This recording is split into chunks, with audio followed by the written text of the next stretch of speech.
देखिए, सबसे पहले तो सत्येंद्र दास जी सुनिए तो सही भाई साहब। अब सत्संग से विवेक ही आएगा ना, सत्संग से कुरीति तो आएगी नहीं। बिना सत्संग विवेक ना हुई, ये तुलसी बाबा ने ये कहा है, आपको समझ में आना चाहिए।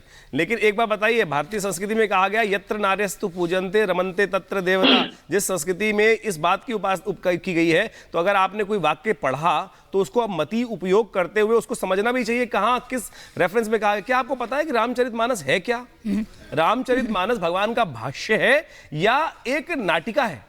एक कलात्मक दृष्टिकोण से आपकी पार्टी में करीब 100 लोग हैं, 200, 1000 लोग, 10 लाख लोग, जितने भी हैं, अगर कोई एक व्यक्ति एक संवाद को कहता है तो क्या वो संवाद आपके नेताजी का माना जाएगा? बोलिए जरा भाई साहब, कहां गए महाराज? आपका कोई एक छोटा सा व्यक्ति, गली का नेता, आपका कोई किसी व्यक्ति की पिटाई कर दे तो क्या आपके बड़े नेताजी का उससे संबंध जोड़ा जाएगा?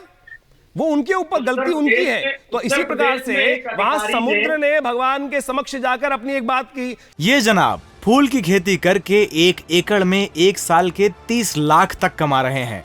आपको भी ये करना है तो फ्रीडम ऐप को अब भी डाउनलोड कीजिए। समुद्र वो था, वो सागर वो थे कि जो भगवान को पहचान नहीं पाए, तब जाके वो बात कहते हैं तो नृत्य नाटिका है। और जो बात आज उन्होंने बोली है, मुझे लगता है कि आप, अच्छा आप तो पढ़े लिखे लग रहे हैं, यहाँ पर मौर्य जी की बात तो छोड़ देते हैं, क्या आपने इस लाइन को पढ़ा? और उन्होंने बोला क्या, नारी मुई गृह संपत्ति नासी। सुनिए सुनिए सुनिए भाई साहब, सत्येंद्र यादव जी सुन तो लीजिए, सत्येंद्र यादव जी का मतलब समझा दीजिए। टीवी पे हम सब लोग बैठे हैं, मूल मत है हम लोग कि नारी मुई गृह संपत्ति नासी, इस बात का मतलब, इसका जरा लाइन का अर्थ समझा दीजिए जरा। केवल हम आपके समझ लें कि आपने क्या समझा इस लाइन का। नारी मुई गृह संपत्ति नासी, इसका मतलब समझा दीजिए क्या है। जाने के बाद हाँ, दूसरे अधिकारी आए, गंगा जल छिड़कवा दिया। अरे भैया आप बता दो ना, जिसमें आप वक्तव्य दे रहे हो।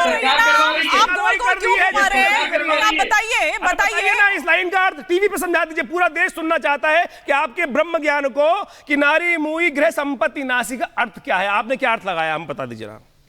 अच्छा छोड़ दीजिए, लेकिन ये बता दीजिए कि क्या बैन करवा देनी चाहिए, बैन कर देनी चाहिए क्या रामचरितमानस? अब स्वामी प्रसाद मौर्य बताएंगे, जो अपनी राजनीति चमकाने के लिए, अपनी राजनीतिक हितों के लिए पार्टी घूमकर अब सपा में आके उन्होंने अपना डेरा जमाया है। अब ये बताएंगे कि धर्म ग्रंथ बदलवाना चाहिए या इनके कहने पर धर्म ग्रंथ बैन होना चाहिए? यादव जी देखिए, स्वामी प्रसाद मौर्य जी ने स्वामी प्रसाद मौर्य के खिलाफ बोला है और ना ही उन्होंने ये कहा है कि रामचरितमानस बैन कर दीजिए। उन्होंने कहा कि मैं उससे नमस्कार करता हूँ। अच्छा, उन्होंने कहा कि किसका बयान सुनकर आ गए सर?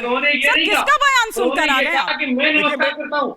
जिस रामचरितमानस में अगर भेदभाव है तो मैं ऐसे कहाँ है भेदभाव? पहले आप बता दीजिए, चलिए समझा तो दीजिए भाई साहब। यादव जी यदुकुल शिरोमणि साहब, यदुकुल शिरोमणि साहब, मुझे तो कहते हुए शर्म आती है कि आप यादव कुल से है भी नहीं है। हमारे यहाँ पढ़े लिखे श्रेष्ठ यादव कहे जाते हैं, जो पढ़े लिखकर बहुत देश की सेवा करते हैं, लेकिन आपको देश को उखाड़ के अशांति करना चाहते हैं। मैं यहाँ पर हिमानी जी क्लैरिफाई करना चाहूंगा कि जो नारी मुई गृह संपत्ति नासी किस रेफरेंस में आया है। यहाँ नारी मुई का मतलब ये नारी का अपमान किया गया है, यहाँ किया गया है, इसका मतलब ठीक है। मैं चाहूंगी कि एक बार राकेश त्रिपाठी जी स्क्रीन पर आए और मनोज तिवारी। ठीक है आचार्य जी। ये जनाब फूल की खेती करके 1 एकड़ में 1 साल के 30 लाख तक कमा रहे हैं।